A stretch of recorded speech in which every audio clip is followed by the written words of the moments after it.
back, to hold us, tried to hold us back. We will be here forever. Do you understand? Forever. Check 1, 2, 3, 4, 5. Hello. Hey, it's Shan here. This week I speak with Steve Tierney, part 2, in real life, IRL, as they say. I've already recorded with Steve this year. We did an online version from his home in Mexico. You can check that out on all the platforms, but also there's a YouTube version where I film it and film the discussion. It was a great chat. It was episode 202, I think, so go and check it out. But since that episode, Steve and I just sort of stayed in regular contact and just sort of, realized we had a lot more in common than we thought, and just connected on a bunch of stuff, not even to do with the podcast, and so he was telling me he was going to come back to Australia at the end of the year, so it'd be good to hang out and do another episode, but in real life. And I must admit, there is a bit of a different feeling to an in sort of real life episode compared to an online one. Not to say that the online ones aren't good and relevant, and I've had some amazing discussions. And in fact, some of my most popular episodes have been from online recordings. But I do like to be in the presence of a guest and just feel their energy. And I'm so glad I did, because I spent, the morning with Steve, maybe half a day with Steve. And, he's a busy person, and so am I. But we went skateboarding in the city in Sydney. I filmed a bit of a clip of him. You can check it out on the social media. I'm going to put a clip together of Steve still skating, and man, he looks good on a skateboard. He just has these steez, and it's really apparent as to why he was so popular in the 90s. Even now, he's just got this style about him. Like, we talk about how he got the cover of Slam magazine back in the 90s. It was shot by Mike O'Mealy, and it's just him pushing, and I know there's a really famous photo, I think it's a trans world, of someone pushing as well. And so we talk about that and some of the insecurities he had around, like, having a cover shot of him just pushing. Like, it's not some amazing trick. It was more of like an artistic photo. We talk about his art journey, his graphic design journey. He used to be a graphic designer for many skate brands back in the day. And he still does graphic design in various ways, to pay the bills. And he's also a predominant artist, which we talk about in our last episode. But this time we talk more about his current family situation. Steve made a conscious decision to be really supportive of his partner, and she is a profound humanitarian, very busy and dedicated to that cause in various incarnations. And, Steve is, predominantly a stay-home dad to support his family that way. So we get that perspective. We talk about how Omni skateboards have re-released some of his old professional skateboards from back in the day. And it was pretty cool watching him skate that day, because he had an Omni board, a fresh one with his name on it. And, we're talking about how it must be a trip having your name on a skateboard. So that was good. We do start to talk about some of the bigger issues that are happening in the world. We try not to go into actual details. We just try to speak about them from a philosophical perspective. There's a lot happening in the world politically. It's a dark time in a lot of ways. So we touch on that stuff and our views on it. And yeah, this will be my last episode for the year. I'm going to take a few weeks off. I'll be back in January. Just want to spend that quality time with my beautiful children and friends, and I want to do the things I love, and not think about the podcast for a while. It's been a big year. I've been reflecting on it. I've had such amazing conversations, and there's been some real highlights for me this year. So I just want to thank all the people that have been really supportive of the show, particularly people that have co-hosted. Also, the guests. It takes a lot of courage to come on a podcast with a microphone in front of you and try to speak openly and honestly about your life. That's effectively what I'm trying to do here. It's challenging for people, and you become accountable when you have a microphone in front of you. I always try to support guests. I don't want to put them in compromising positions where they say things that are going to put them in positions of judgment or ridicule. I'm not here for that. I just want to hear them talk about their life so the listeners identify with their struggles and their journey, or even their successes as well. So, they can make sense of their own situation. That's really what drives me. It has become very skateboarding heavy, this podcast. And, if I look at it from a numbers perspective and a growth perspective, it's not necessarily good for the podcast in that respect. But I don't really care about that. It's where the love has come from. It's really opened me up to what means a lot to me and what really is a big part of my own identity and has been literally for most of my life. I still seek diversity with, the people I speak to, but, I learn from every single guest. So the diversity I'm seeking comes from my desire to continually learn and educate and progress in every aspect, especially with my views on the world and developing empathy for others. And I think you can learn so much empathy by listening to the stories of others, Put yourself in other people's shoes. It can really bring down a lot of barriers, and it's something I work on. So yeah, I do want to thank everyone that's been on the show, friends that have co-hosted. I also want to thank the people that support the podcast via Buzzsprout subscriptions, and particularly dedicated listeners, Sarah Anderson from Pope's Produce, Jess Whitaker, and Crazy Phil Seeley, old friend from back in the day. Crazy Phil or Phil Seeley, thanks for your just dedicated support there. It's just amazing. Thanks to Indosol, Recycled Footwear, Crush Organics CBD Oils, and Kingpin Skateshop. Great guys. Thank you for always supporting me that way. And shout out to Australian hip-hop legends, Death Wish Cast, for giving me permission to use their song Forever as the intro music for this podcast. I've got links to their website, their YouTube, their socials, everything in literally every episode's show notes. So go and follow them, go and check them out, go and support them, go and see where they're playing live. They absolutely rule. They're the foundation of hip-hop in this country, and yeah, I love that song Forever. So thank you, legends. My children, Clementine and Otis, I do say that I dedicate every episode to my children. I guess I've got this altruistic idea that because they're young now, but I've got this idea that when they get older and turn into adults, and maybe long after I've passed away, they can listen to my voice. They'll have my voice, and they can. Dad's going to be in their ears, listening, talking to them. Whether they do this or not, I still don't even know. They may not ever want to listen to it. But I guess it's my small way of leaving something in the world for them to maybe learn years later, because I have discovered that these conversations do become quite timeless. I mean, if I go through the back catalogue, people are still listening to my early episodes, which are still amateur at best. The production's pretty average and sound quality is average, and it's been a real journey for me refining those processes, and I'm getting much better at the production side of things. But I hope that one day that they're still relevant for my children when they're adults. But who knows? We'll see. And like I said, I'm having some time off, so I hope you all enjoy the holiday season. If you're someone that celebrates Christmas, enjoy celebrating the birth of Jesus Christ. And that's it for me for 2023.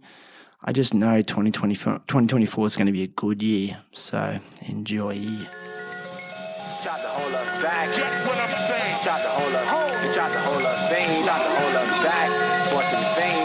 Child of the crayon, child of the light, stars of the neon belong to a culture destined to rock for eons. Time doesn't exist. Shut those cataracts, capture the virtualist. Now let's get back to what makes things seem forever, whether it's unseen, unheard, or it's 16 again. Not a bother. Fill this old man river, killer floor that gives all. Coming upstream, a quiver. Sex style, easy rock, drop to the floor, lower to the earth, causes a cosmic shock pour. Kick a perfect 40-20 off a loop, but boot softness is no substitute. Do you compute properly done? Come murder one. Stand tall. I don't stand at all. Tried to hold us back. Hold us. tried to hold us back, to hold us back. That's what I'm saying. Forever. Planet's gravity's tired of trying to pull us down. Gravity in the banicle, slamming all the family together for hip hop. Your head over from a clock. I sever the ties to earth. Hieroglyphical. Atomic head spins for high pop. Pin. A red can go hand in hand. I stand tall to stand my ground. War for small prepared. With an execution of difficult acts spread. Sweet sort of me born dead. To the world, hurl pearls and the great dragon of the dragon of staggering in a drunk state like warfare whole game still. Stupid fresh make go on and on. Jumping in the bubble beyond. Unstoppable real never axis. You're the one. Stand tall. I don't stand at all.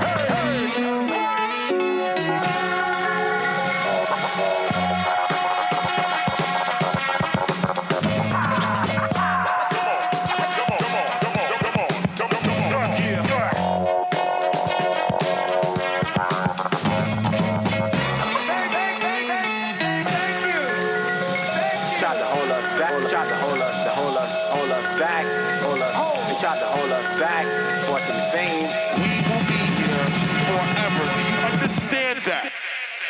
Yeah, in the 80s.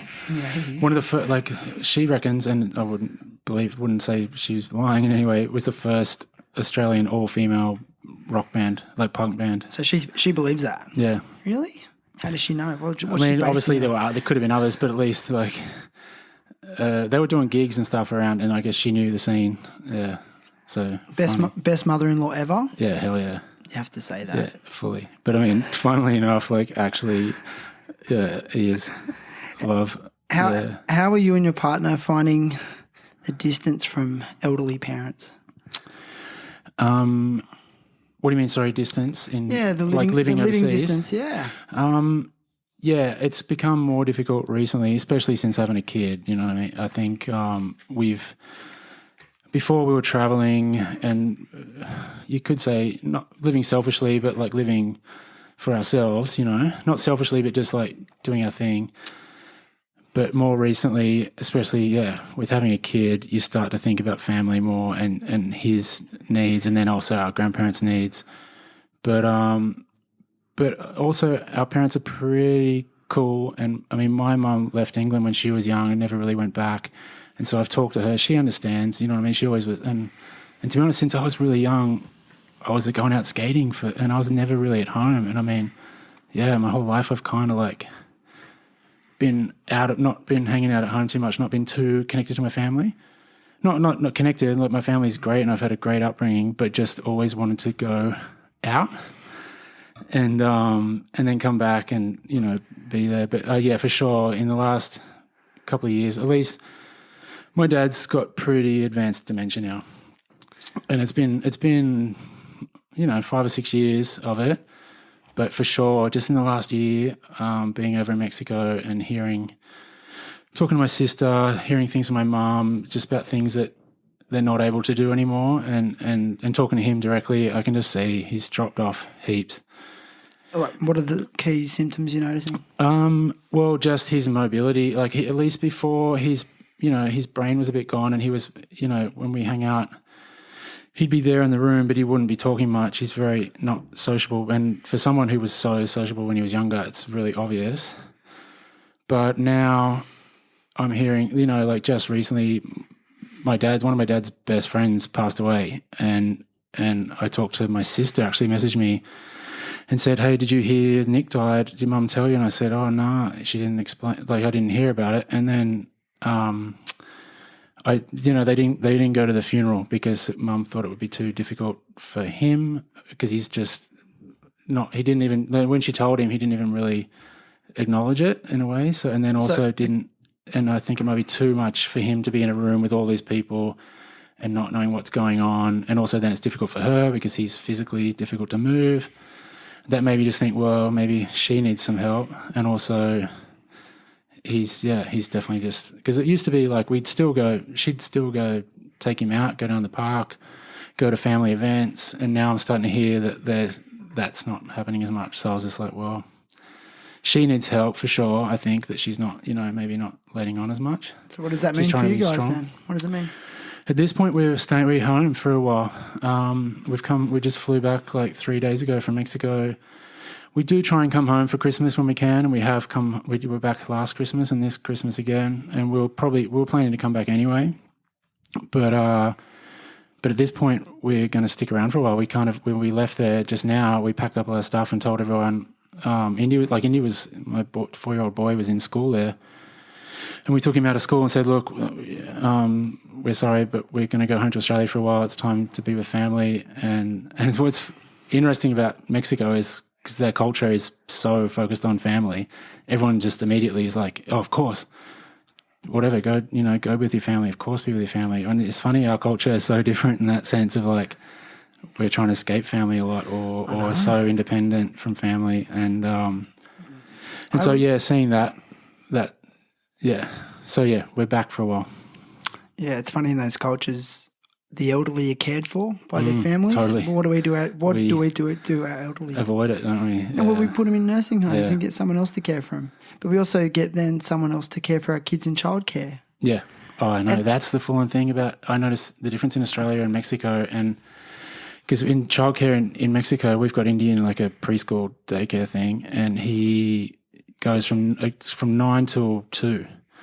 But that's set. Like, you can't change those hours. Whereas here, you can drop your kid off at 6 a.m. and pick him up again at like 8 p.m. or something. And it's like crazy. And I mean, don't judge families for their situations. If it's hard to live in Australia right now. People are working, but I also know a lot of people might do it by choice. And so I feel like, I mean, I like that in Mexico we've kind of forced into that situation. It's tough. It's hard because you find it hard to get shit done, work. But at the end of the day, you're kind of like, wow, it doesn't matter. The work doesn't matter. You spend the time with your kid, and it's so much more important. So you're in an interesting position at the moment because you're really on the outside looking in now and can have this really interesting contrast between cultures. Yeah, for sure. And I think about it often, and it's a situation where it's like, don't hate the players, hate the game that we've been forced to play. Yeah. And that's what it is. Yeah, and it's up to us to be people who, to us to think differently or be better people. Not better people, but we're better people, I guess, in some way. Challenge the status quo. Yeah. There's different ways of doing things. But so I just feel like right now, I can just feel it. It's more, we want to be around family. I mean, Ruby's mum's getting older as well. She's fine, but I mean, and also for Ruby's feeling that? She wants for sure. Yeah. Even with her work? Yeah, she's going to struggle more. So just for the physicalness of her work, because it's all completely international and on very different time zones. So, I mean, we've been back for 2 days and it's 2 or 3 days. And I mean, just last night, I mean, you saw her just now. She was up until 2 a.m. on calls and then got up again at 6 a.m. to do a 7 a.m. call. And that's going to be her life. Yeah. Do you mind sharing what she does exactly?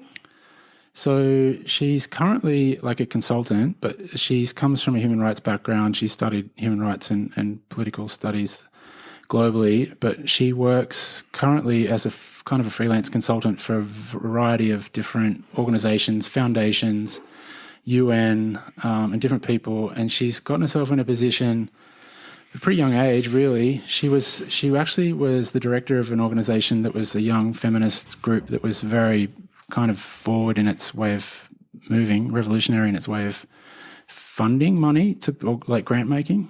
And they did this thing called participatory grant making that's become really popular now. That's all about the people receiving the grants get a choice in who gets the grants, whereas traditionally the big philanthropy money comes from these big boards and families, rich families from the US or wherever, and it's usually a board of 6 aging white men who get to choose where this money goes. And you're thinking about young women from global south countries. How can those guys have any clue of what the needs are for these young women? So they've developed this process of fundraising, of grant making, where young girls under 30 who are in countries where they can't register because they're underage or they're doing very legal things and like fighting for LGBTQ rights or anything else that's illegal in whatever country they're in. So they have to kind of like hide in the shadows of their governments. So they can't get funding, they can't get grants. So they've figured out how to move money to these young people directly by setting up grants then people apply for those grants, and then all the people that apply for those grants get to vote on who they think gets the money. And some of the times they're only small grants, like a couple of $1,000s, and it might be just a group of 6 women in Nicaragua who need a van to get their girls together once a month to have meetings about whatever they're doing. It might be like sexual health, reproduction stuff, or anything. And so they can get this money directly to them. Anyway, so she's involved she can move money directly to young women in very difficult situations. I mean, they're talking directly to them. They're transferring money to their bank accounts or to, like... It's kind of direct to the source. Direct to the source. Or in the past, I mean, I've heard her say crazy shit like where a guy in, somewhere in Africa has travelled across 3 countries to carry cash to someone, or like shit like that, because they can't get money. Desperate. So she's doing some pretty amazing stuff. And so currently massively focused on all the crises in especially Gaza, but also Ukraine, things like that. They're trying to figure out how to get money. They move very fast. They get fundraising. When you say figure out how to get money, like just knowing where to access it. Yeah, well, it's really tough right now in Gaza, especially because we watched it happen pretty quickly, where previously they were getting money directly to girls. They could get access to their bank account. They could either get PayPal or Western Union or something. Money could just come straight to a girl, and then she would disperse it to her team or whatever she was doing. But very quickly, it was obvious that the money was being controlled. There's things happening now where... Controlled by who, though? I don't know. I mean, I can't really say for sure, but I mean, there's things like we've found out now that PayPal is withholding money to people in a way or something. So they're... I don't know. I don't know too much about it, so I don't want to get myself in trouble for saying something wrong. But basically, there's ways for people to... They're stopping money accessing people if you're pro a certain way. So her main purpose is to help underprivileged people in Gaza, but from what I understand, everyone everyone's is underprivileged. But yeah, of course. And I mean, there's people doing things all over the place, but her focus generally is young women. Okay. Okay. Yeah, so she focuses generally on young women. But I mean, that goes across to if you're helping a young woman in a family. I mean, she's probably looking after her siblings, or she's also got her family there. So that it's getting across in other ways to a broader group of people. So she's probably having a lot of quite challenging and almost traumatic conversations. Massively, because they're talking directly to the girls there who are like... And they're giving first-hand recounts. Getting their phones cut off and, or obviously losing family members, but then also, I mean, they're doing crises things where, when the phone and internet goes down, how can we get internet access to these people? How can we get SIM cards, or how can we do this so then they can still communicate and, get things happening. So it's like very quick movement of money, get funds from someone, move it quickly to there. And so she's just on the phone all day long, like on Zoom calls, on talking to people, trying to figure out what to do, how to help them, how to help people. How's her stress levels? Probably pretty high, but she's crazy. She's like, it's just part of her makeup. She's like a workaholic in a sense, but also so passionate about the work that it's like, I don't think she can stop doing it. Her mum is a very similar person. She's very similar to her mum. Mum's very work-focused her whole life. Activists. Yeah, activists thinking, working hard for other people. I mean, it's amazing to watch. But she's just someone I've known since, I met her. I knew she was hyper-intelligent, hyper-focused on her work, and it was always, for me, like a case of like, okay, I'm definitely, if I tried to stop you doing what you're doing for any reason, I'm just going to lose you instantly. And it wasn't like a full compensation or whatever, or like it was more like, you're amazing, I want to be with you. How do I get to do that? That's really nice to say, dude. Well, does she inspire you? Absolutely, massively, crazily. What inspires you the most? Her work ethic, her sense of purpose? I mean, her intelligence. She's so much smarter than me. But her work... Different intelligence? Different intelligence, yeah. But also, for sure, her work focus, her passion for people, her just beauty for her, one thing we're the opposite, man. We're so the opposite. And it's funny because... In what way?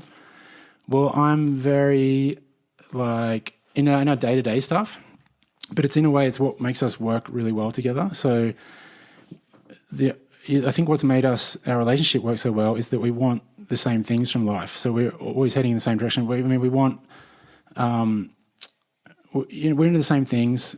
We want the same things from life. We are very much the same people, but we just go about doing it differently. And in some ways, I think that works for us. So she's pretty like just reactionary. Makes decisions very quickly, does them, and often they work out. But for me, I'm very much cautious. I think about things in my head for a long time before I might even do them. I'm always conscious of like the logistics of doing something. Like, for example, this happens all the time where she might be working on something and be like, "Oh, let's go. We're going to go live in Nicaragua for 4 months," and I'm like, "What?" But I also think now that I know us well enough, it's like, okay, that's fucking awesome. Let's go do that. But in my head, I'm thinking the logistics of it all. Okay, what does that mean for me? What are we going to do? But she'll be just like, let's go do it, and then we'll figure it out later. But somehow it fucking works out for her. Right. Oh, man. We've never had any major... we've had some shit go wrong. Yeah, I'll think about all... Like, it's funny, her anxiety comes from what a lot of people have anxiety about is just made up stuff, like hypotheticals and issue, and like, what does this person think of this, or what happens if I do this?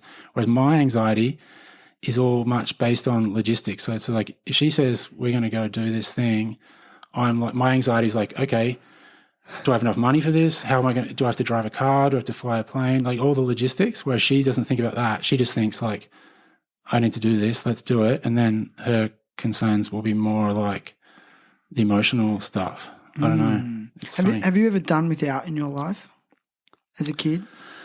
No, not like mass. No, I grew up in a pretty average family. It wasn't like so we weren't rich. You always had what you needed?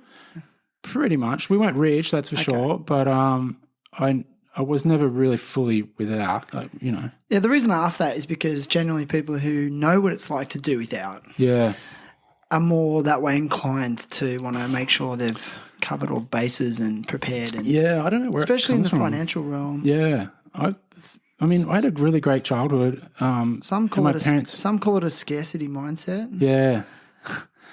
I don't know. And I think I don't know where my empathy comes from. Obviously from my family, but I've definitely remember growing up as a kid being a real empath and like thinking about other people.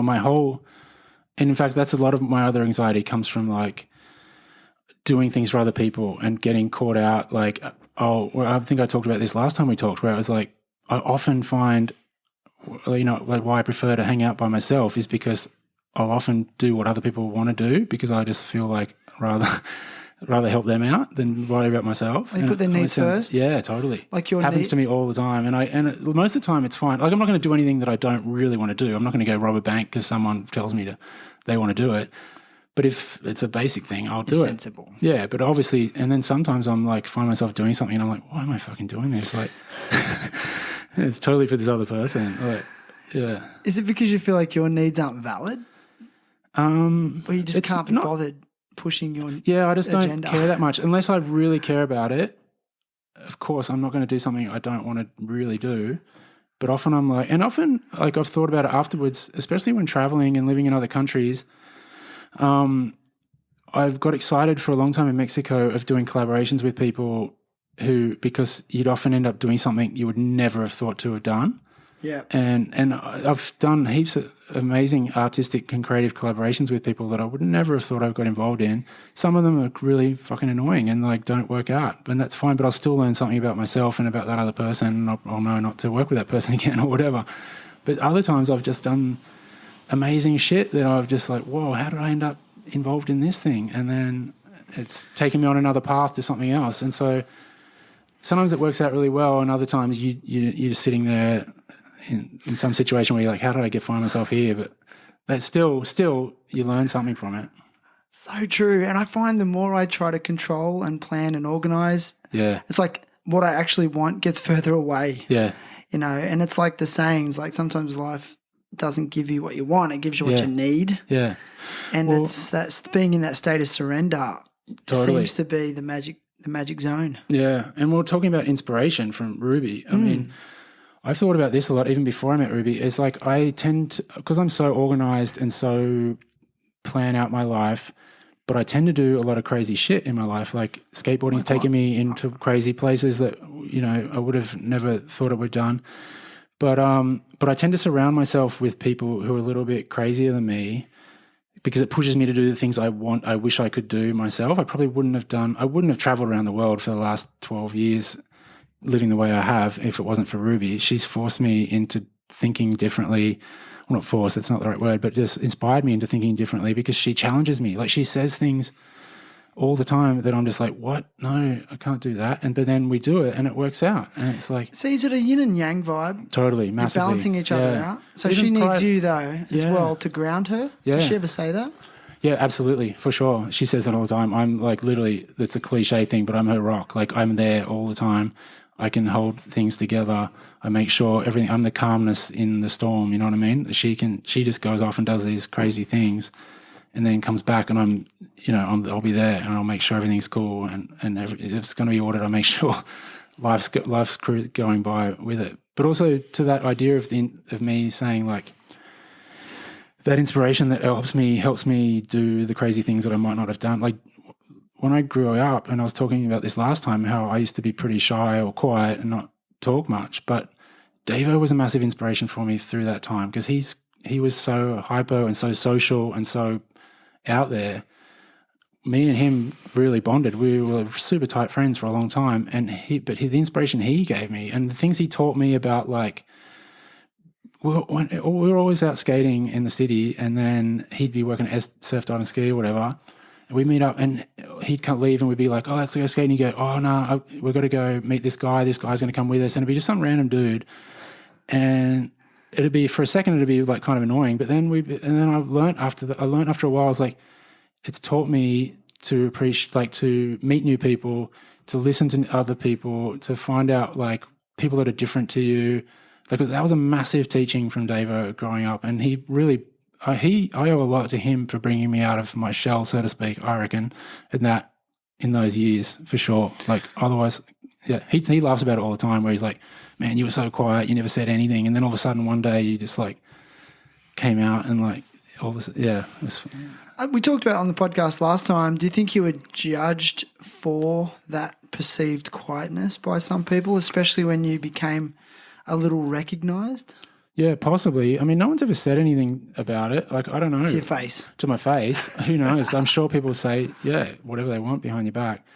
But I mean, I feel like I personally don't get too much anxiety about what people think of me. That's what I'm talking about before about anxiety. Like, that's the kind of anxiety that other people get, or definitely Ruby gets. I don't get that anxiety. I get real anxiety, like things that are tangible, like of like, oh, if I'm going to go drive somewhere, okay, my anxiety is like, could I crash the car or something, or what's going to happen? Whereas like, I don't worry about what people think of me. I don't worry about, and generally I get a good vibe off people. If I don't get a good vibe off someone, I'm very much about energy. So I can tell pretty quickly if someone might not like me or if they're not my type of person. Yeah. And I tend to stay away from that person.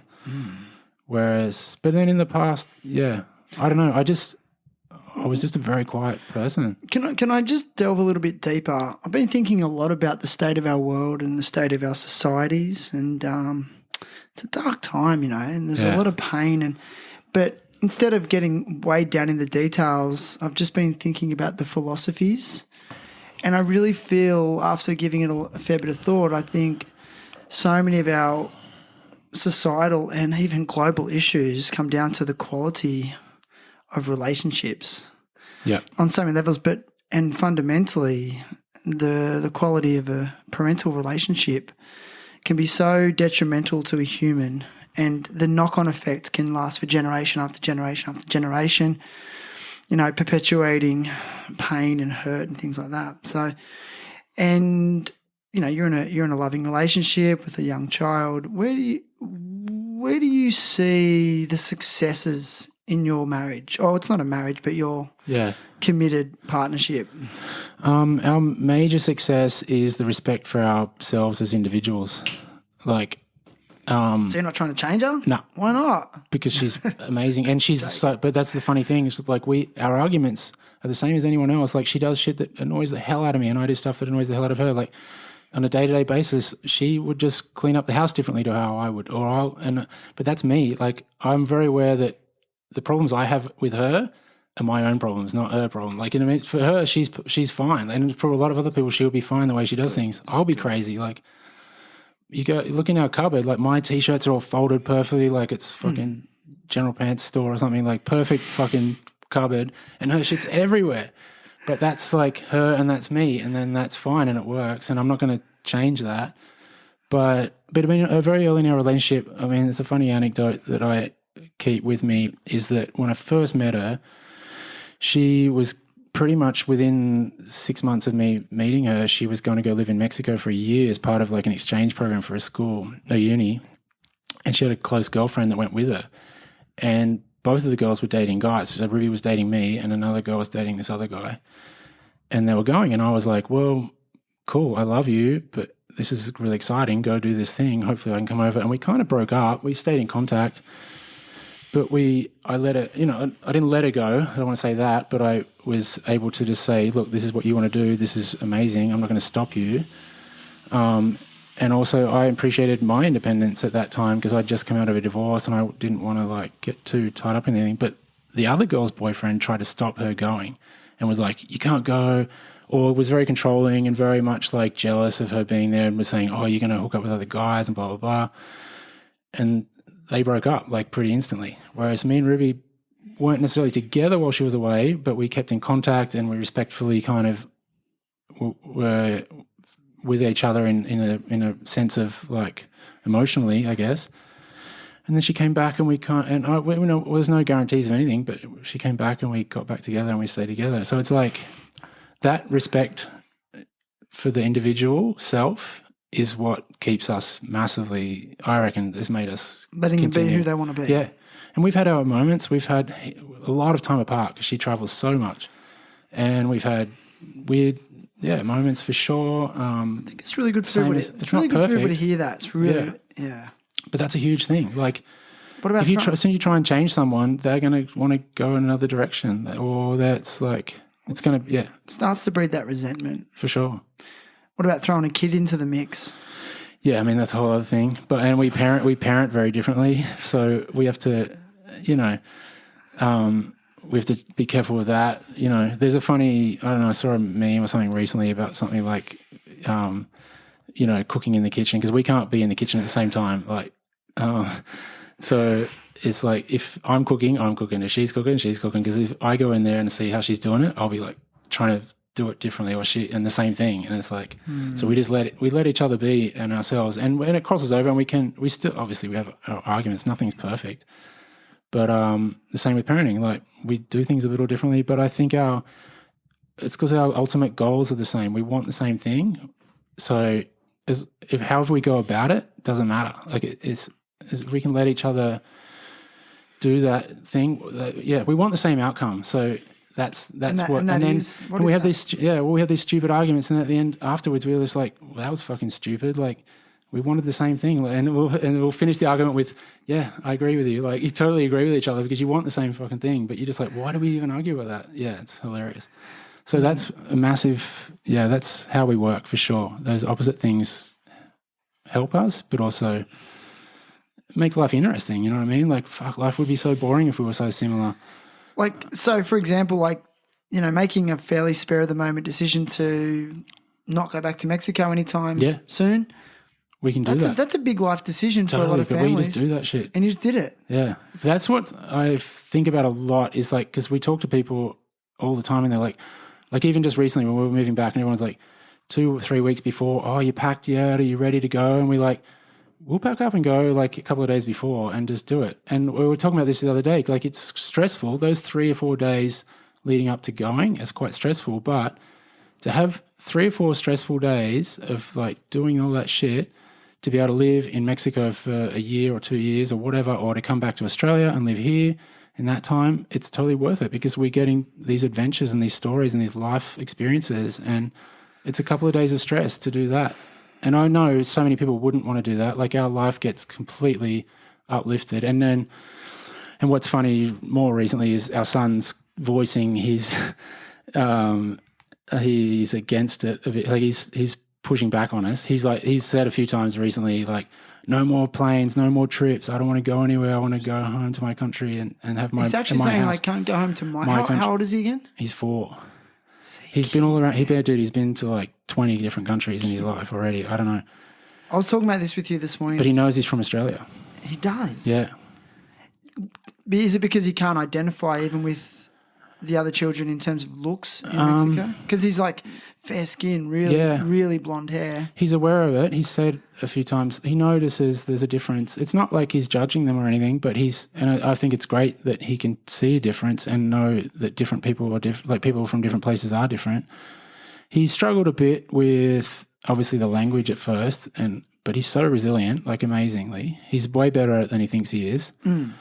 But I think the situation currently we're witnessing is that he's a little bit of a homebody more than we are, which is fine. But at the same time, we can pack him up and move, and he's cool with it. You know what I mean? But I think just recently, definitely in the last 6 months, he's just been speaking a lot more about his family, his country. He said a few times, if we go back to Australia, we don't have to speak Spanish anymore, do we? And I'm like, just crack up. I'm like, no, you will. Be great if you did, but you don't have to. Like, and he's like, yeah, it gives him a little bit of anxiety because he's said a few times coming home from school, I was talking to this girl at school, she didn't understand me, and he gets a bit upset, and that's fair enough. Like, and we thought more about him, especially in this situation of like, okay, let's go home for a bit, and we can do that. We're so lucky that we can. Yeah. We can just pack up and come home and live in Australia for a while, or we can pack up and go live in Brisbane, or we can go pack up and go live in Thailand if we want. Like, it makes no difference. What do you think the impact of this experience will have on him as an adult? Because he will remember it. Oh, totally, and man. I talked about it with my children. Like, yeah, it blows me away about what they remember about living in another country. They're so switched on. Yeah, well, I mean, I hope it's going to be beneficial. Everything I hear from other people or that I even know from my experience, just traveling is incredible education for yourself, but also at a young age for him to be able to have lived in another country with a very diverse group of people, even if he's at the school that he's at or whatever, preschool, with mostly Mexicans. All his teachers only spoke Spanish. Most of the kids speak only Spanish, but there's a few other foreign students there, but they're all from different countries too, like a couple of like half German, half Mexican, or another Australian girl with a Australian mum and a Mexican dad. And so I feel like, yeah, he's had an amazing opportunity of like meeting very different people from very different backgrounds and very different socioeconomic backgrounds. Like, yeah, because he's not just meeting Mexicans, he's meeting a whole bunch of world travelers. And in my opinion, I think it's empathy building. Yeah, for sure. So as he gets older, his mind is just going to be more open to diversity. Yeah. And something I've watched him amazingly do is he's very good at being with adults. Like he can play. He's a bit like me in a way. He likes to play by himself a bit, but he'll play with other kids fine. But he can sit at the adults' table for the whole through a whole meal, for a whole dinner, and just be there talking to the adults and like. Well, interesting. It's amazing. That's incredible, and I think that comes from a little bit like we get caught in a lot of situations where. We might not have a lot of friends in Mexico who have kids his age, so we'll be out a lot with adults. Yeah. And he'll bring his Lego and play at the table, but he'll be talking to that other adult. He has no fear in like bringing an adult into his game or even just being there with adults, which I think is a fantastic thing that he's learnt from being in very, challenging situations. You know how you said when you were a teenager that you just weren't at home a lot, you always wanted to be out? Yeah. How would you feel if he did that to you when he gets to his teen years? I mean, I'd have to go with it, I think. Yeah, I know, hypothetically. I mean, I'd have to go with it. I would just hope that, I'd judge it more on, like, how I see him in his intelligence and in his, like, self-awareness and awareness of, life and the life around him. I'd be nervous if I felt like he wasn't someone who could handle it. But I think my mum and dad would have struggled with it. No, as a parent myself, I know. It's funny looking back. Like we talked about this last time. Like you think about now you're a parent. You think about how your parents parented. And I'm like, no. My mom talks about this all the time. She says like I would leave school on the Friday, come racing home, get my skateboard, get my backpack, pack it full of clothes, get on the first train into the city, go meet up with Davo or Mackie or whoever, sleep the whole weekend at whoever's house. Like, and Mum had no idea. And then she'd be at home waiting to hear my skateboard come rolling down the hill on Sunday night. And she would say she wouldn't relax until she heard that noise on the Sunday evening. I get it now. And she said it heaps of times. She's like, oh, okay, I hear him coming.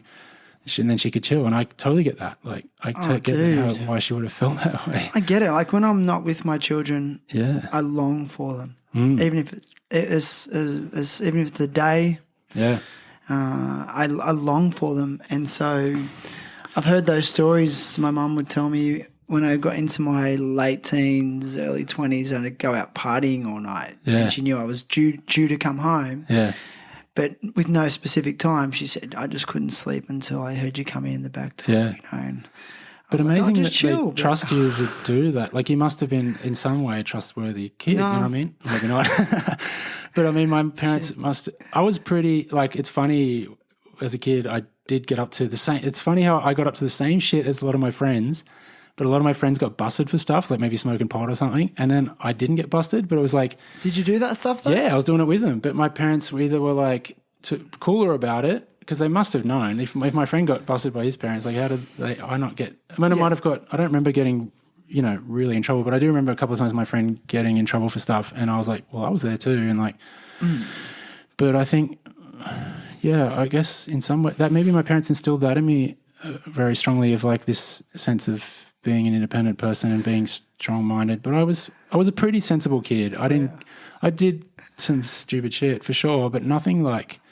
I never got into real trouble. Yeah. Now that you've lived in numerous countries in the world and your last stint in Mexico, give me some observations on Mexican people and culture compared to Australia.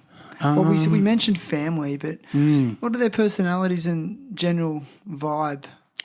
Chilled? Pretty chilled, pretty similar to Australians, man. Really? I say that all the time to Mexicans. Like, I think there's a very similar crossover in the way we live our lives.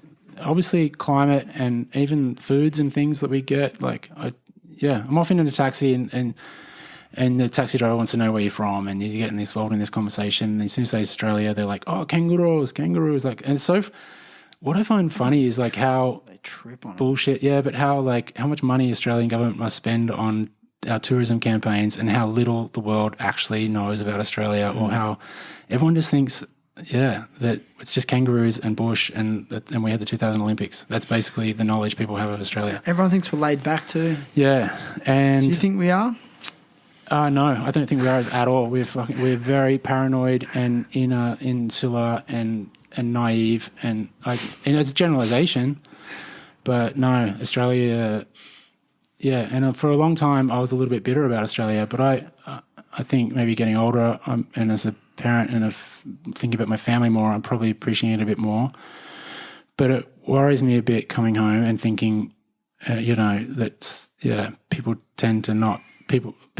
Australia feels like you're on the other side of the world and you can just let the other side of the world carry on, and we can all just hide out here. I feel like that happens a lot. Whereas me and Ruby especially want to be as involved as possible in global everything. Like I think of myself as a global human citizen. Global citizen. Absolutely. I don't think. You think a lot of Australians just want to stay impartial because it's safer? Safer, and we've been educated in that way. You know what I mean? Our government's trying to tell us to fear the outside, and also. But I don't know.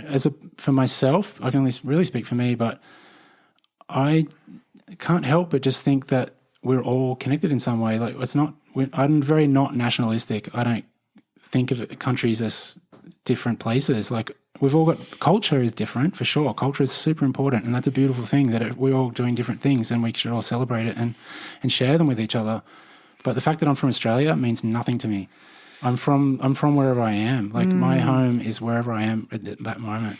Do you think it's realistic though, that global citizenship, especially when there's a vast difference in belief in belief systems? Because It's I just tough. think, is that naive just to play devil's advocate? Yeah, no, it probably is, especially seeing what's happening. I'm so sad and scared about what's happening with the world globally and politically right now. It seems like we've gone backwards. I thought for a while there we were opening up the world and everyone was kind of like hopefully going to head in a positive direction. Like there's just been some examples recently of where I think humanity has failed itself miserably in the last few years, and I'm sure there's been others in the past, but at least in our current life, that we've been given these opportunities, and COVID was a massive one. Like we had that was humans given a chance to be real humans and be really global citizens and sympathetic to all of us being a unit, like a one big thing living on this planet. We all had the same problem. For the first time in a long time, all of us had the exact same problem. Whether you're a fucking parent living in Bondi Junction or you were a kid living in Bangladesh, you had the exact same risk on you of this, well, maybe not the same risk level, but we were all facing the same problem at one point. And we could have all come together and dealt with it the same way and helped each other out, but we all fought over vaccines, we all fought over, everything, money, and it just, I think that was just a real shame of like a chance for humanity to really come together and try and, be a global thing. And it's happening again now in all these situations. Same thing in this crisis in Gaza and things where people turn on each other, where it's all taking sides. And, I don't know. Yeah. So I feel like we've been given a lot of opportunities recently to be humans and be amazing, but we're failing massively. We're going backwards in so many ways, and that's super scary. Humans have been flawed since the beginning of time, though. Totally. And I've been maybe thinking it's in our nature. It's like, is it wrong of me to expect humans to be more kind and empathetic? Because we talk about humanitarianism. The default for most humans is self-serving. Totally. That's maybe that's how we are. I'm like, why am I fucking surprised then? Yeah. And I know it sounds really negative. I'm trying not to be negative, and I'm with you, man. Yeah. I feel the darkness in the world. It's as dark as I can ever remember in my short existence on this planet. For sure, it feels it. It's horrific right now. But yeah, I agree with you too. I'm not surprised. I don't think humans deserve anything right now. We don't deserve to be on this planet. We're the worst creatures on this planet, absolutely by far. We don't deserve anything. And what I find incredible is like Ruby, my partner, is like trying her hardest to. She's got so much hope. She's trying her hardest to save people. Is it in vain?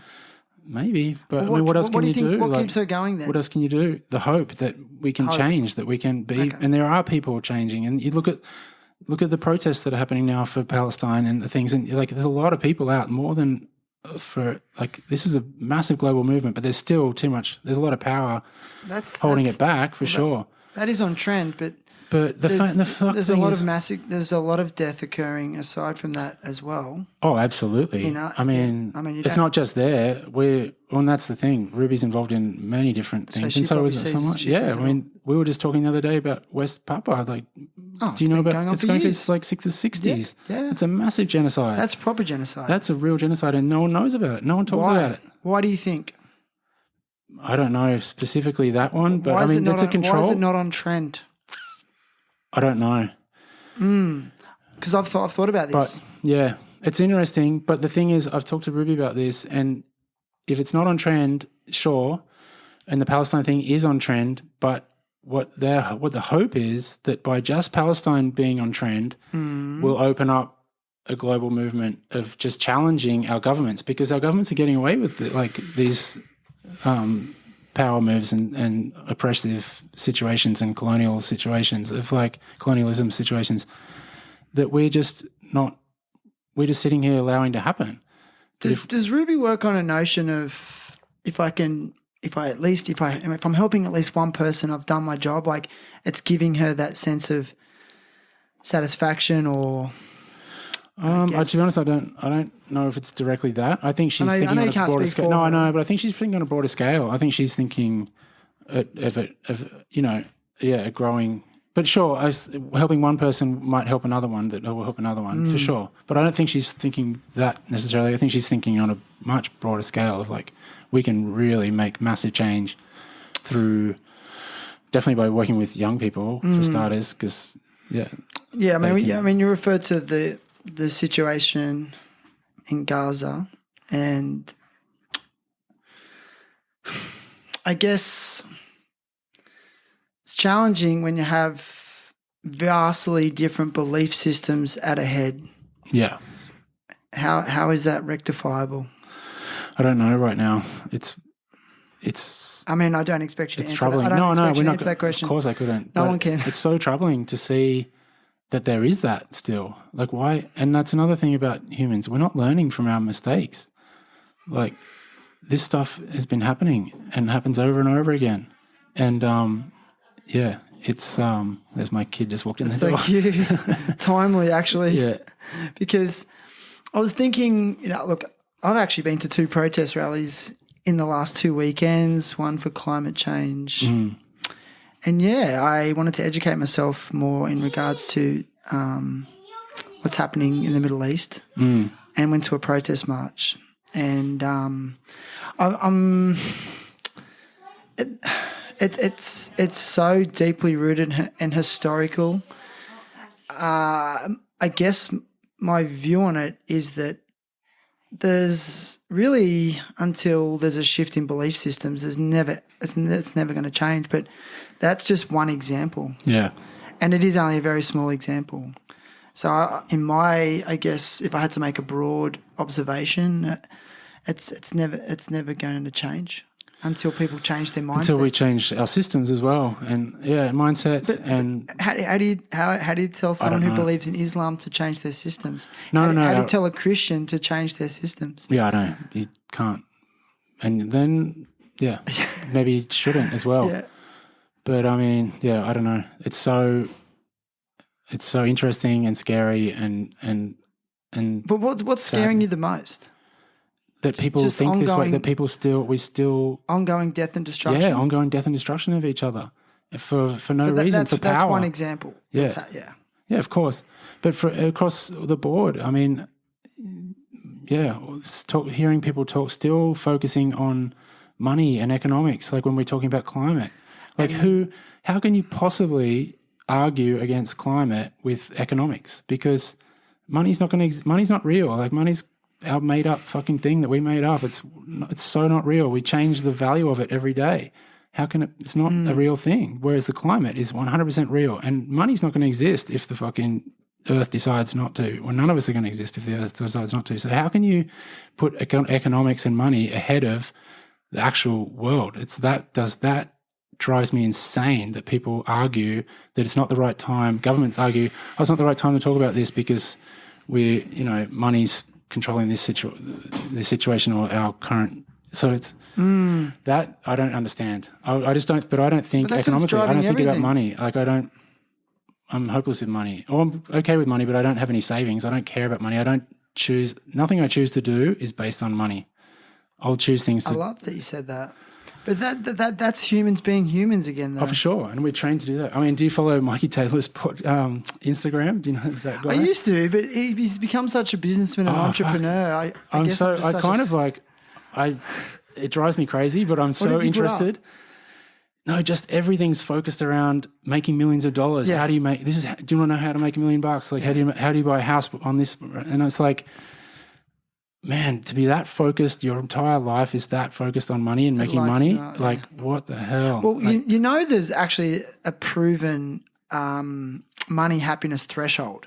Right. Have you heard about this? No. Like there was a study done, and if you're listening, go and Google it. It's the money happiness threshold, and it is actually proven through research that once a human gets to a certain amount of money, anything above that does not improve their levels of happiness. Right. At all.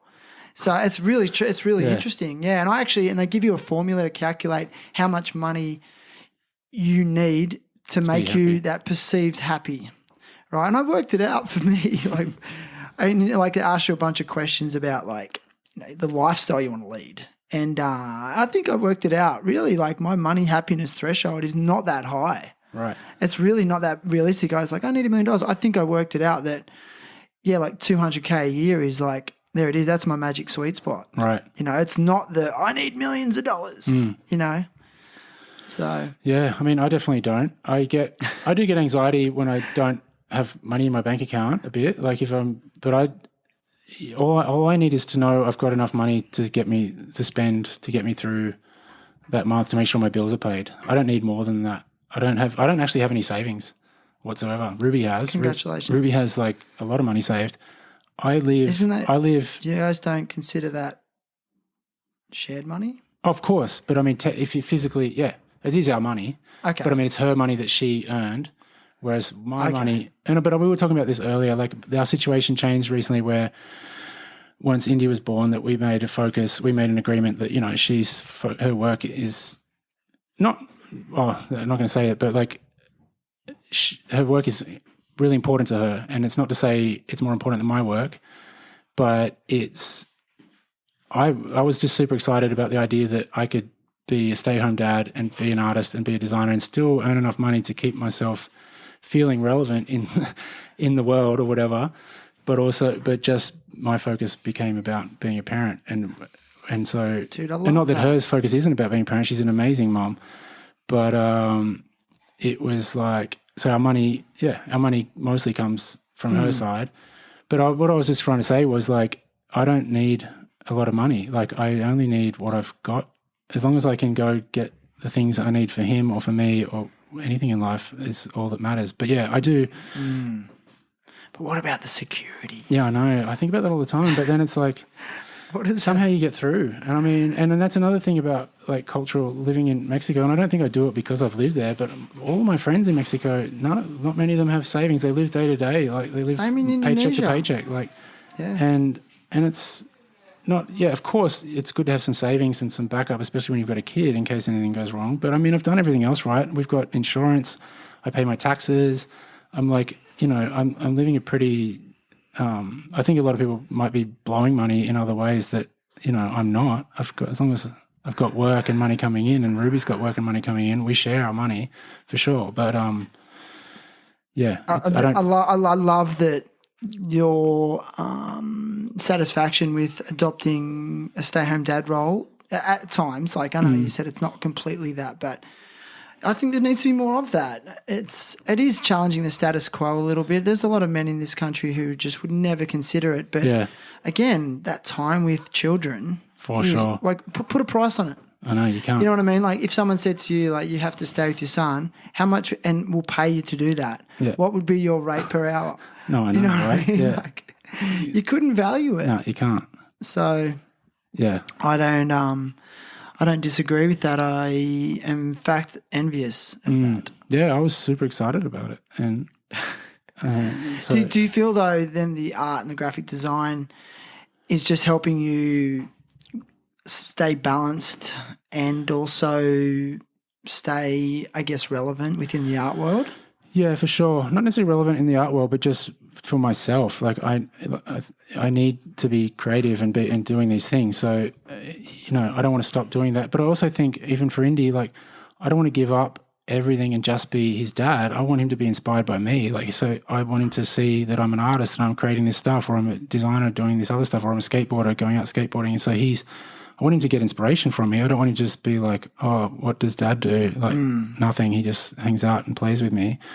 And I don't know, there's nothing wrong with that either. But I want to have, for myself, obviously I need to do this stuff anyway. I need to be creating. It's something I can't stop doing. But also, yes, brother. I love sharing. I love that he comes to my exhibitions and he talks about me as an artist, and he's aware of that I do these things, and that's an inspiration to him. Because it's the same with my father and mother. Like my dad was a great inspiration to me as a kid, and so yeah, I think you need that. I hate when I see people just become a parent and then they feel like they've got to like give up on themselves and then they stop being themselves. Yeah, good call. I don't think you need to at all. Kids don't care if you got money. They No, really not at all. don't. No. They just want your time. Like Yeah. I was really trying hard to remember when I was like 5 years old, and I remember I always used to be like I just remember I used to have this really strong like feeling like Dad, can you play with me? I'd always, Dad, play with me. And I mean, it's kind of hard to talk about, but he'd be like, yeah, okay, in a minute, or I'm too busy, and if he did, I could just even remember as a little kid, he was getting distracted or bored quickly, and he wouldn't last long because it was boring for him. Yeah. You know, and all I wanted, and I remember I'd have that feeling all the time, I just wish Dad would play with me. Yeah, right. I didn't give a shit how much money he had. No. You know? I just wanted his time. Yeah. And we're getting lost in it because people are under mortgage stress, especially with interest rate rises, and that means longer hours, and, you know, traffic is bad and they're commuting longer, and then they come home to play with their kids and they're exhausted. Yeah. I mean, it's tough. Like, I don't judge anyone either, but it's, to be able to have, I'm very appreciative of being able to have the time that I have, and but we've worked hard to set up our life the way we have, and it's working out pretty different. Well right now. It's unique. For sure. Yeah, I don't think it's for everyone, for sure. We've lived in so many different situations for shorter periods of time, like, and packed up and moved and gone back, and it's like But I mean, I love it now. I don't think it's something I really love and love doing, and I love our life, but it's challenging for me, which is great. It challenges me to bust out of my anxieties that, like, okay, we're going to do this. How are we going to do it? And then, all of a sudden you're just doing it and you're there. I just couldn't see you living in the burbs. No. You know, with the mortgage and doing the 9 to 5. You and Ruby, I just could not even imagine it. Yeah. And also too, man, you're skating good. I was surprised this morning. Like, I don't know why I was surprised, but it's like Steve's been staying on his board. I've kept it up a bit in Mexico. I don't skate as much as I would like to, for sure. But again, I mean, I've got a few tricks, but although that little back 180 nose manny I haven't done for a while. You were stoked on that. I was more stoked on that than anything. You weren't stoked simple, on the nose manny, then switch around to switch for manny? sure, but when I thought of the other one, I was like, wow, I haven't done that for years. And then to throw it down. But also, I was like, but there's just some things I know I can do, right? So there's other stuff I'm not going to go to. But also on a good day, like on a good session, I've loosened up and feeling good. Yeah. There's definitely there's a few things that will surprise me that I could still do. At your age, are you finding it takes just longer to warm up now? Yeah, it takes longer to warm up, and then I've got less time to skate in that time. Yeah, I get tired really quick. I can feel my legs going. As soon as I feel my legs going, it's like, oh, I'm done. Yeah. But if I get enough adrenaline and there's enough, and it's a good session, if there's enough people sessioning, like I struggle these days to skate by myself or in a mellow session. Yeah. I need something. I need some energy around me of other people ripping or to hype doing something you to hype me actually try up, stuff. because otherwise I won't bother. That's why filming's good for that. It just totally. actually gets you motivated to try that bit harder. Absolutely. And I mean, you could say, you don't have to go out skating and film everything you do, but it does help. Like it pushes you to do something. Like even today, it's like as soon as you said, as soon as you're going to get the camera out, it's just like, okay, now I've got to do this. And it makes you want to do it. Whereas if you're just flapping around, like you might not even bother trying it, and you're just thinking about your next meal or something, and you just want to go home and relax or something. But how does it feel at this age riding a skateboard with your name on it? Funny, man. I thought about that, putting it together, but dude, that's amazing, right? It's a trip, like, dude, it's rad. But it's so nostalgic and for me, and I'm a very nostalgic person. Like I do a lot of things thinking about the past. It's like I've got something I wrote in a book a long time ago of like I like to. I don't like to live in the past, but I like to. It's nice to visit sometimes. You know what I mean? So it's like I'm always thinking forwards. I'm always thinking creatively about the next thing to do. But man, it's so nice to like look back on your life every now and again and just be like, wow, that was cool.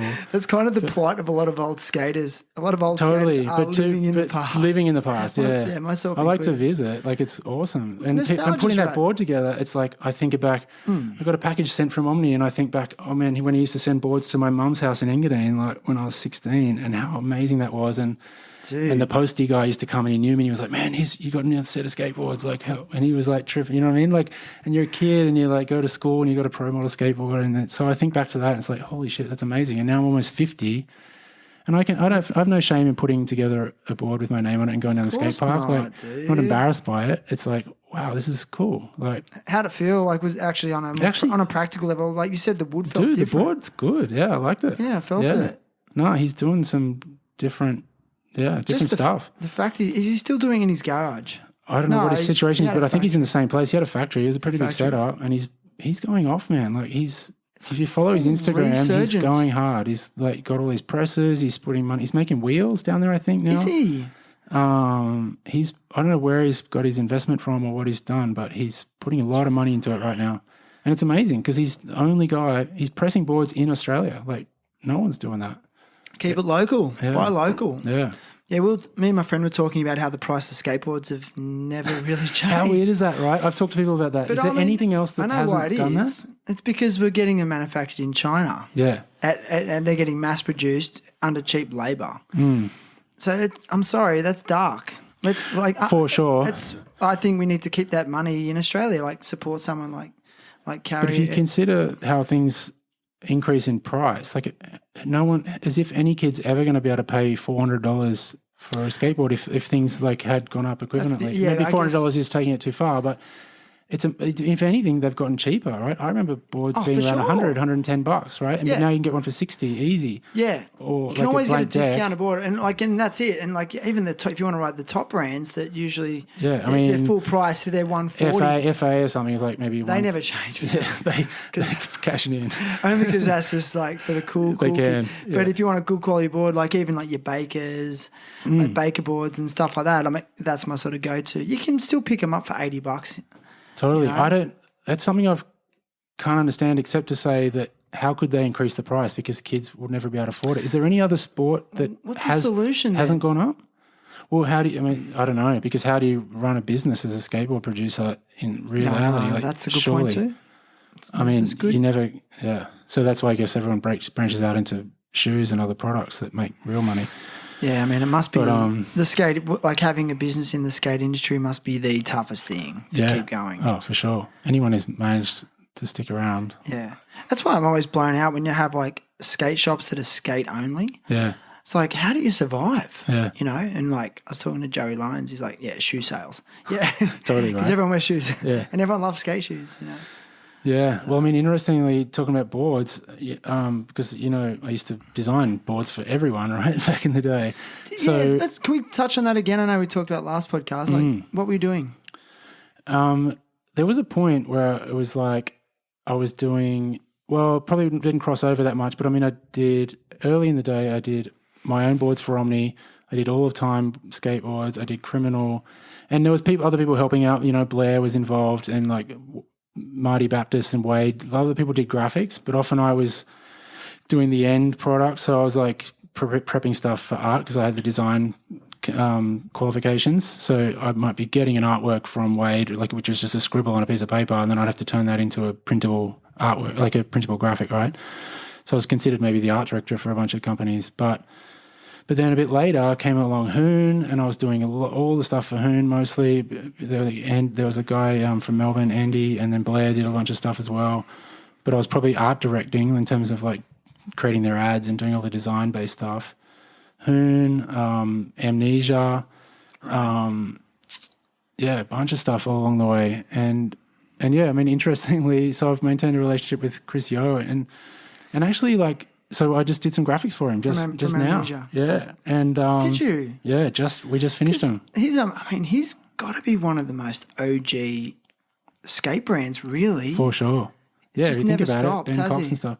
Yeah, not really. I mean, it's always been there. His website's up and he's constantly doing Interested stuff. to know in what year he started. It's got to be early 90s. I'd be like 94 or something, 93, 94. 93, 95. Yeah.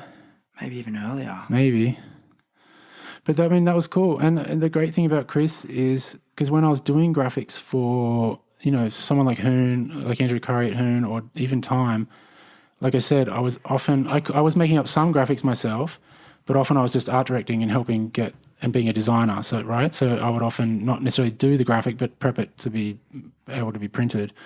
Every now and again, I did a lot of graphics for Hoon that were my own, but he had a very specific kind of look and feel, right? Where it was just like the Hoon thing. So I adapted my designs to that, which is fine. That's what a good graphic designer should do.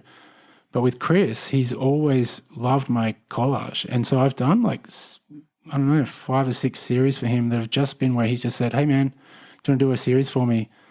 Go make some collages. And go do that, and then I'll come back, and because he likes my stuff, generally it's like always gotten through, and that's some of the ones I've done for him have been some of my favorite board graphics ever, because it's like I'm just creating artworks freely and putting him on a board. And this new series, I love him, man. He's approached me and said, love what you're doing recently. Do you want to do a series? And I had some graphics, had some collages already done that I was like, oh my God, these are going to fit perfectly, and used 2 that I'd kind of already made. And then once I've usually got something going, like a style happening or a thought process happening in these artworks, I can quickly come up with a series pretty quickly.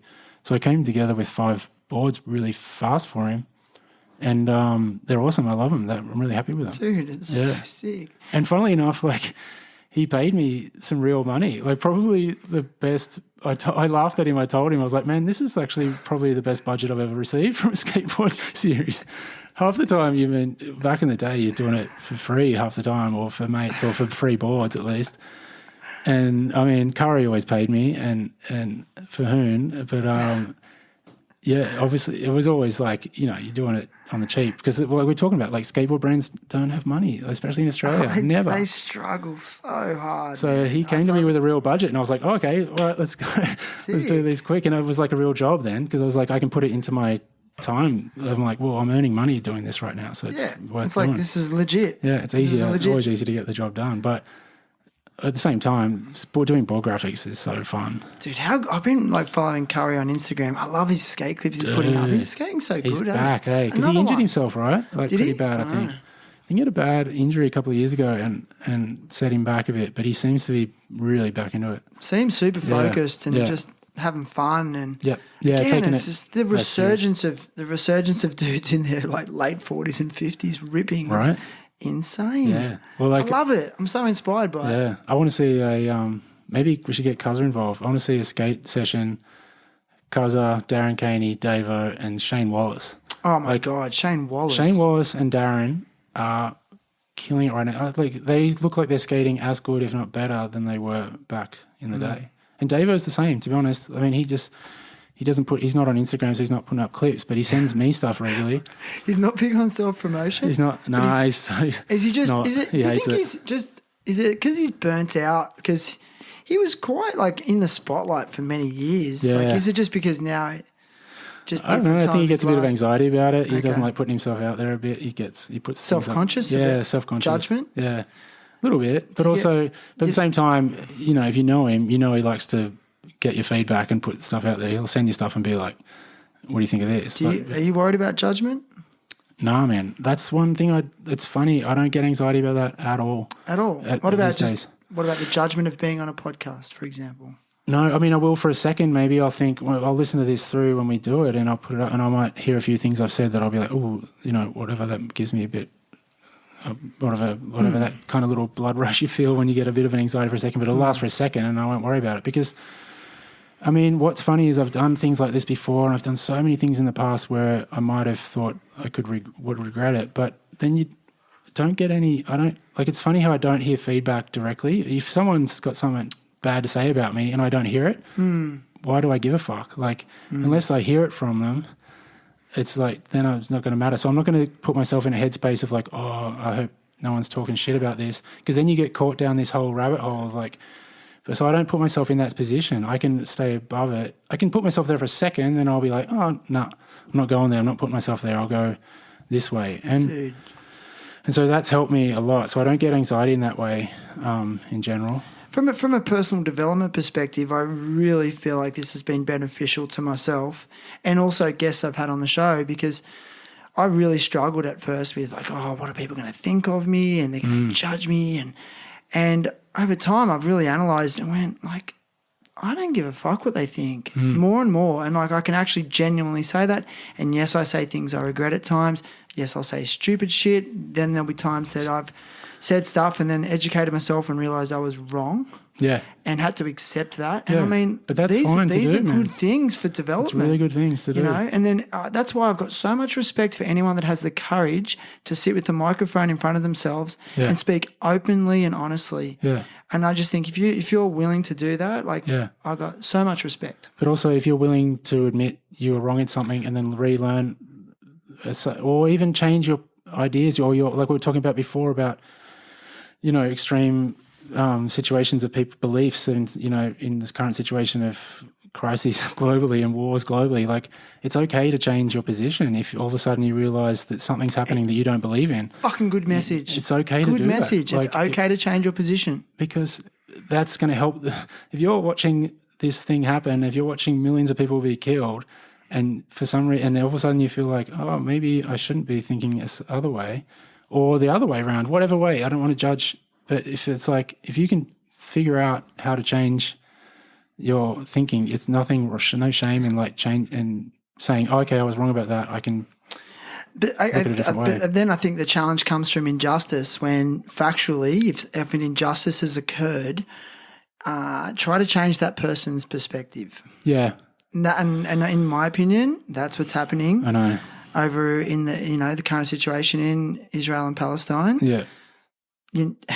There's some facts. Yeah. Well, people just need to be talking. I've like something, and you raised it with me too, that you noticed I was posting a lot of stuff on Instagram, and I try not to post, just like repost stuff quickly and get, let's say sensationalist stuff up. I don't like doing that. I like to try and put my own opinion in. Sometimes I'll rewrite things. Yeah. So it's me saying it. But I think people shouldn't be scared to just be posting stuff. Like, I think, especially now talking to Ruby, and what she's trying to achieve is talking to people in Palestine or in anywhere, any situation of crises where people feel trapped and alone in these places. They want to know that the world is thinking about them, can see them. That's the huge thing that's happening right now. And all the stuff I'm reading is like, just for them to know that the world is aware that they've got this situation. Because you talk about West Papua, or you talk about most people other have no countries idea that no one knows what's going on. These people are just getting killed, and like no one cares, and the news isn't covering it. And the other, whoever's running the country or running the situation at that time is covering it up and not allowing media in to cover it. And so it just happens. And then, but if people talk about it, and we talk within each other, with your friends, you might. Actually, speaking of West Papua, I had a guest on here. I'm having a blank at the moment. He made a documentary called Birds of Paradise about the genocide in West Papua. Right. And this was actually early in the podcast, probably somewhere in the range of around episode 1, between 1 and 50. Oh, God, I'm having a mental blank about his name. It'll come back to me because he was also an Australian comedian. Right.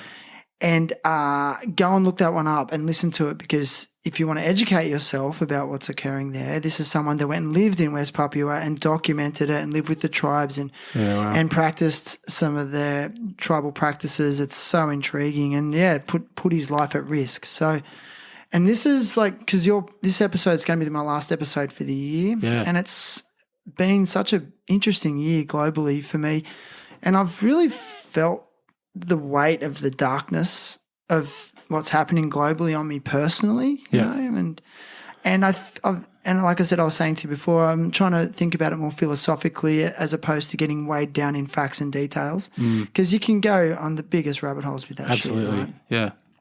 And I think for me, so much of it just comes down to education and self-education, but also not getting caught up in what's trending. Yeah, exactly. Because it's at the moment it is very confronting to see numerous images of buildings being blown up and children suffering. Yeah.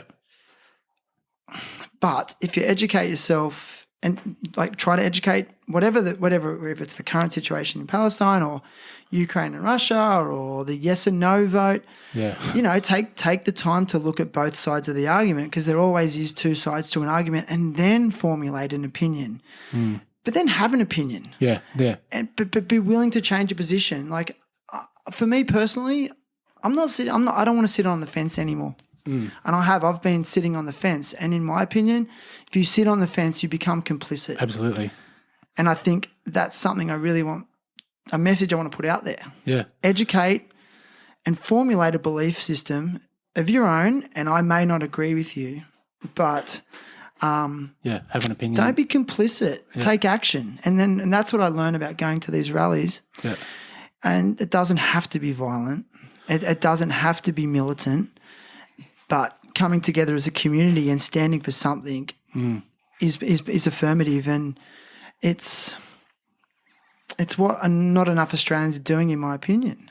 Yeah, I would agree. Because we have a really good standard of living here, and until it's really compromised, people aren't going to stand up. Yeah. And I think when it was really compromised during COVID, when your standard of living was compromised, especially in Victoria, people spoke started up, standing right? up. Yeah, people did start standing up. And then what did the government do? Yeah. They sent in the rubber bullets. So I don't know. Yeah, but I think I agree with you, man. And me and Ruby have been talking about it a lot lately.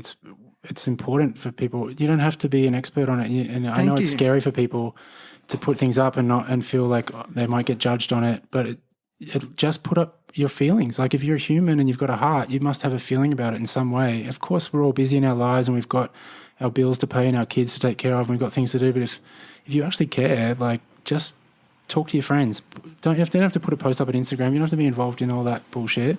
But that is working too. There's things about that work. There's like, I actually love Instagram. I know a lot of people find it is a negative thing. It's got a lot of issues for sure, socially and for people. But I don't get anxiety from Instagram either. You know, a lot of people deal with like shit like that. I don't deal with posts and stuff. But anyway, that's a whole other thing.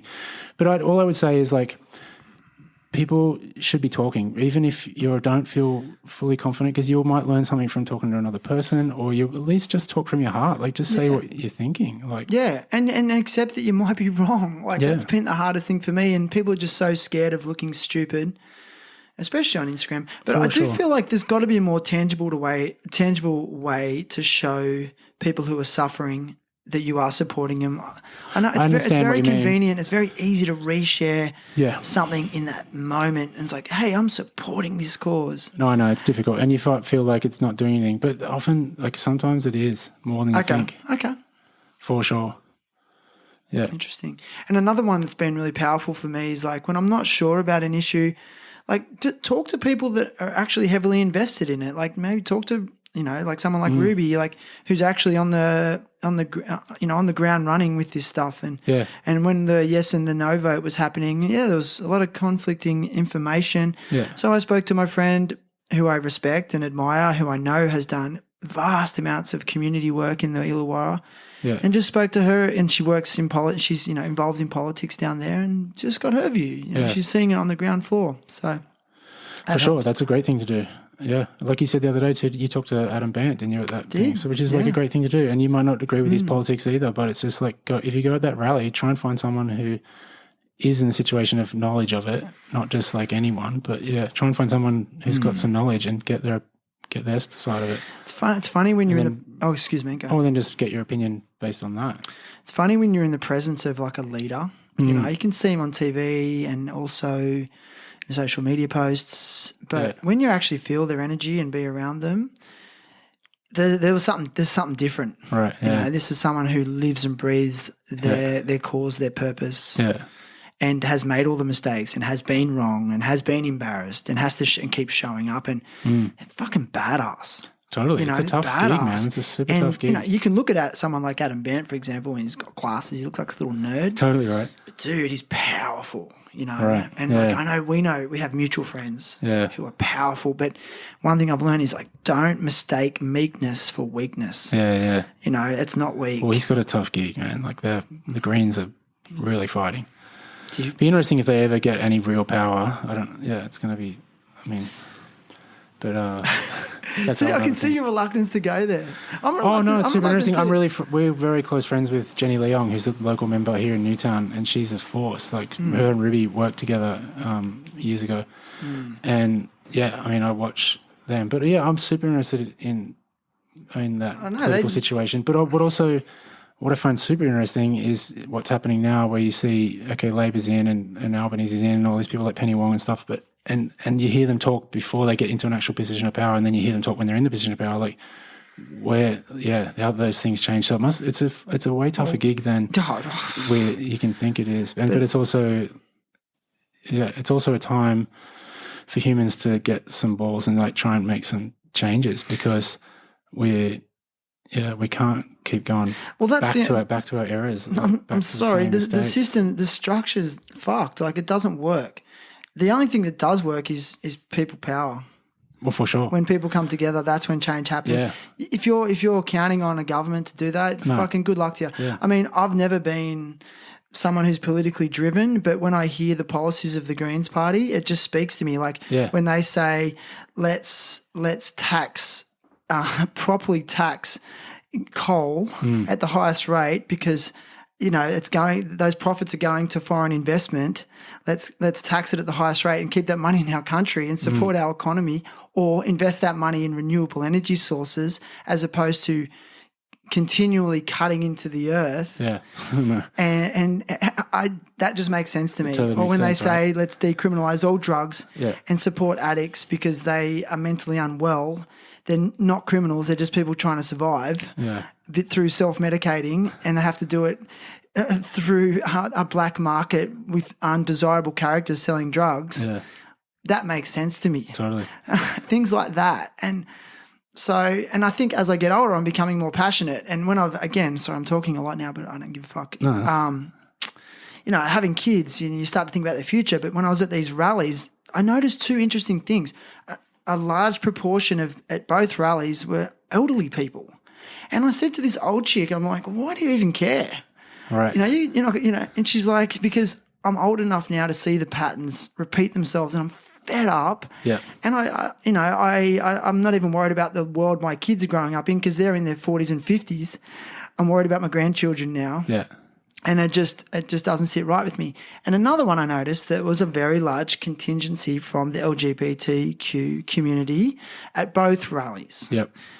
Which are a minority group in our society who have faced discrimination and oppression. But then I had some other observations as well, especially at the pro-Palestine rally, that they were there. Right.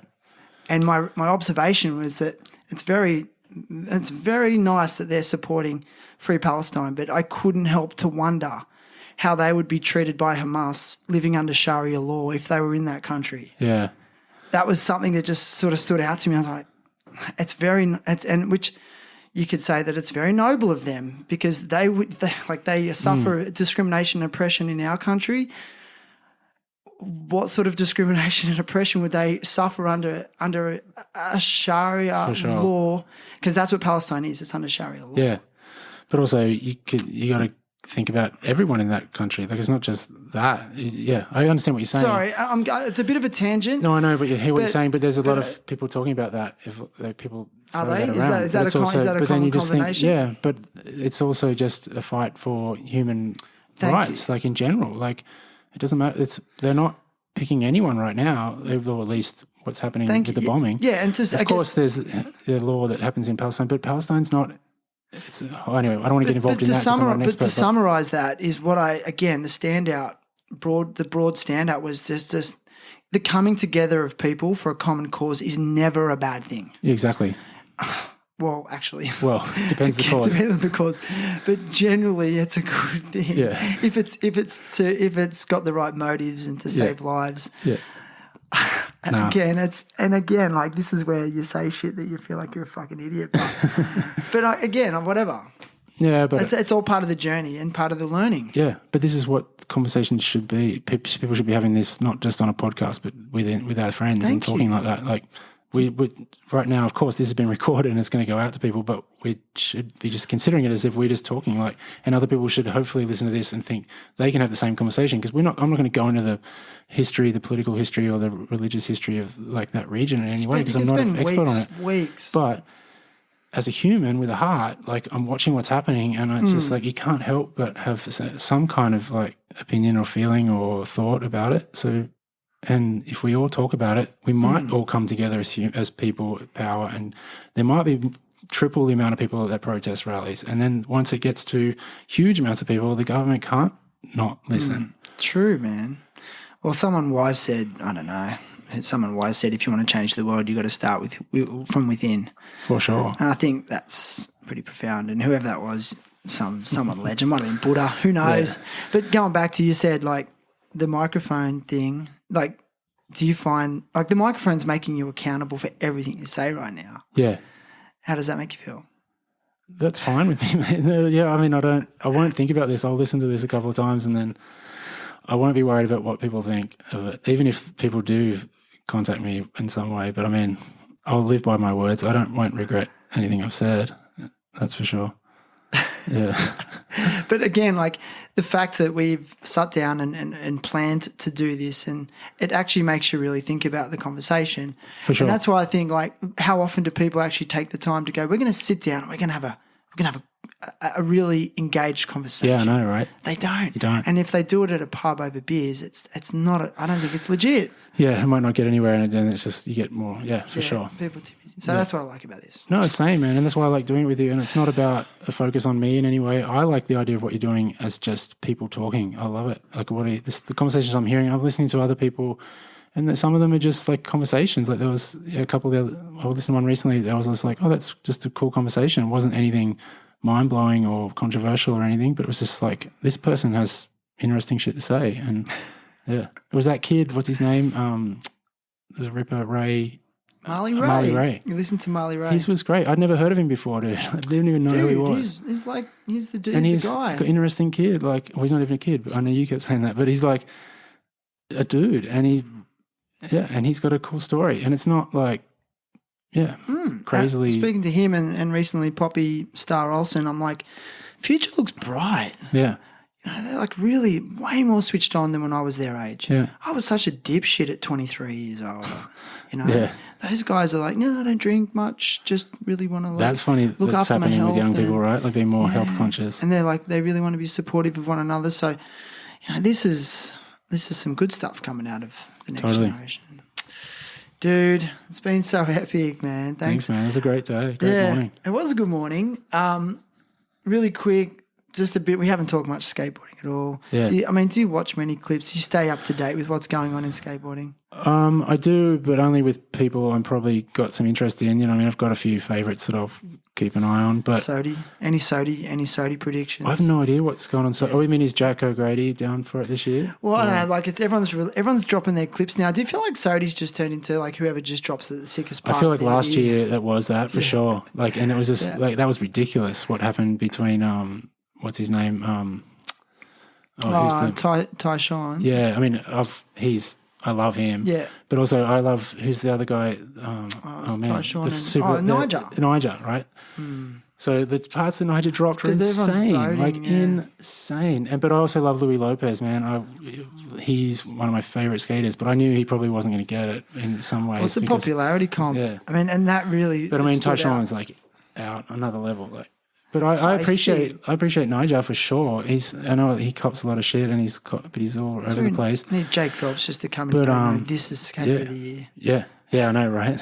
So I mean, I don't care too much about Sodi stuff, and I don't care that much. I just watch. I mean, I'm caught up still watching girl stuff, I still go back and watch Mouse pretty regularly, or like. I mean, talking today about that trick I just did, it was just like I was 100% thinking of Javante and Love Child, and just like even had the music in my head. Well, you never done that before. I've done it, but back like 10, 15 years ago. Nice. I haven't done that for ages. I knew you were going to get it. I mean, you did one that was kind of sketchy, and I was like, I'm getting my camera out. You can get another one. And then you would trying a few, and I was like, and then I was like, I knew you were going to get a clean one. Dude, all I was thinking about was the song, Javante, and Davo watching it. Sending it, Davo tripping on it. Well, why are you so concerned about what Davo thinks? Oh, because he's a legend. He gets so hyped. No, because he gets so excited when I go and skate, like because he's a great. But is he also the kind of person that will tell you if it's shit as well? Oh, for sure. But as a friend, as a mate, yeah, for sure. Yeah. But sometimes I'm often surprised when I do something and he's just like, "What fuck, dude? That was insane." And I'm like, "Yeah, but I mean, that's the same trick you've seen me do like 500 times." We were actually having a funny because we've got this WhatsApp chat between the five of us. And that's like Sid, Davo, Phil, and Mick, and we've been talking pretty regularly recently. But recently, Phil Mackey started posting a lot of his old photos from like mags and stuff, and he doesn't post a lot. And he did really well, man, for a while when he was writing for Real at the same time as Huff and Gons and stuff. He was living in the US doing stuff, and he got a lot of stuff printed. So we started like putting up some of his archival stuff on Insta, and then we were talking about how funny it is that like we probably all of us had maybe 5 tricks that got done on repeat like over the years, and the 5, and he was just like, "Oh, what's your top 3 or 5 photos that got put out over time?" Like, and we were just cracking up. I mean, so many Ollie photos, but But I was like laughing because one of mine's basically the push. Well, I was going to ask you about, we didn't talk about it last time. You had the cover of Slam. Yeah. Just pushing. Just pushing. I mean, that was funny because you brought it up last time and you were like, oh, who would you rather watch, like Gino push or some kid do a 20-set handrail? And I said Gino push because I would, but I didn't even think I was like, man, I had a Slam cover of me just pushing. I know. I'd rather watch Tierney push. And we were talking about like... Even this morning when I was filming that line, I was like, the first trick for me was like you pushing. Yeah. So we were talking about choreographing skating. When you were asking me about did me and Amelia, or did we choreograph our skating or think about our style and our aesthetics? And I said we did, and I fully did. And I mean, that's like the most choreographed photo you could possibly ever do. Like Amelia went to that spot. I think they were skating past it one time. He was skating with other people and he saw someone push through and saw the shadow. And then I don't think he necessarily thought of me, but somehow I ended up being the one to do it, or he maybe approached me. But we went back and all I did was like push through that frame like 10, 15 times, got this photo. I didn't know it was going to be in a Slam cover. We were just doing it for fun. But it was like that thing of what you were saying where we specifically were thinking about the aesthetics of skating and these things. And so, but then I kind of got, and that's what I wanted too. If like, what did people think of that cover? There's not a lot of people that would put themselves on the cover doing that. Like most people want to bust their balls doing some crazy trick.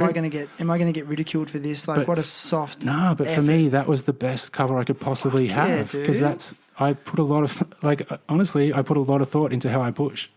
Like even today when we're pushing, like when we're rolling around, for me, just as important for me as doing the trick is like how you get to the trick. Hell yeah. And how you roll away from the trick. And it's what we do most of in skating. Yeah. And I mean, so I had a how-to and Slam how to push as well.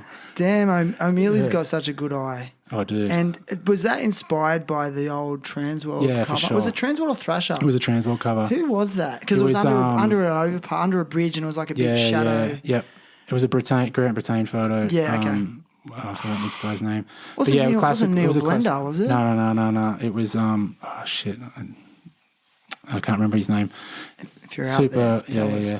But of course, obviously that's an iconic photo, and Amelia definitely, obviously, used it as a inspiration, and he knows Grant Britain, and it was like not like ripping off or anything, but we just did our own version of it. And but yeah, for me, honestly, like that sums up that should have been my cover. Like it sums up who I was at that time and what I was doing, because it was so much about aesthetics for me, and for a lot of us. But yeah, I was still out doing tricks, but I wasn't like trying to be a tosser or anything, but I'm just conscious that you can look good on a skateboard doing certain things. And for that push for me, it's like, dude, that sums me up as a skateboarder. Yeah, for sure. And I was watching you push this morning and I'm just like, why does that look so fucking good? Like I couldn't put my finger on it. And it's like same with Gino. I'm like, yeah, but let's just get it straight. I don't put myself on any level. I know you don't, but it's just like, I mean, there's important so much to me. Gino, I watched love for just how he looks on a skateboard. Yeah, and the same with like Kenny. For me, it's Kenny Anderson. Like one of my favorite tricks in skateboarding of all time is Kenny doing a backside 180 on flat ground. Absolutely. And that's why I always do backside 180s on flat ground. Just to one day maybe get one backside 180. I know, right? But that's the art of Kenny. it. Yeah, talk about Kenny all the time. Mm. But I think that's what happened to Niger and when it came to Niger and Shan last year. It was like, I mean, don't get me wrong, Shan did backside 180 kickflip over a train track from subway platform to subway platform. Yeah. But he wasn't doing the handrail stuff. But Niger almost killed himself. That part is crazy that he put out. I mean, that's just time. Or he just put out 3 or whatever. But that one that he did was, he could have died on every single one of those. He could have. But gee, Shan's got style. Oh, dude, unbelievable. So good. He's tall like you. I mean, that's the thing I prefer. Tall you know what skaters. I mean? I don't have anything against Nigel. I don't judge him for the clothes that he wears or the tricks that he chooses. Like, that's fine. He can do what he wants. But to look at a skateboarder in their aesthetics and how I can relate to that skateboarder, I would look at Shan, or I would look at Gino, or I would look at Rick Howard, or I would look at the people that are, and of course, as skateboarders, we emulate the people that we can see ourselves in. Like, that's how it works. That's how you learn, you know what I mean? That's how when you get picking up skateboard and learning how to skate, you look to the people that look a bit like you, that skate a bit like you, that you can kind of relate to. I mean, that's how I did it, for sure. And that's why, a lot of the skateboarders I grew up liking probably do skate a bit like me, or that I probably ended up skating like them in certain ways, for sure. Right. I love it, man. I'm all about it. Maybe it's the era we grew up in, I don't know. Yeah. Listen, man, Are we done? We're done. Any shout outs? Any Merry Christmases? No, no, I don't know. Shout out to my man Davo. Shout out to you, man. Just Davo, not like Phil or Sid or Well, all of them, of Mick, course. Mick But man, Ewan? Davo, man, it's amazing. Why like what I was Davo? saying before, the influence that Davo's had on my life is incredible. Like he brought me out of like, Interesting. yeah, taught me so much about the world. You didn't say that last time. No, he taught me heaps. He taught me like how to kind of, put yourself in challenging situations, in situations that take you out of your comfort zone. Because he took me out of my comfort zone a lot when we were younger, and I probably was like trying to be pretty focused and organised. And he's just like this whirlwind of craziness. And he's just like, as soon as you jump in his little follow him, you just end up in these weird places with these weird people. Well, not weird, but like different people that you would never have hung out with. And it's just like he taught me that, go and put yourself out of your comfort zone and you'll learn so much. Yeah, dude. That's a good way to end, actually. End on that.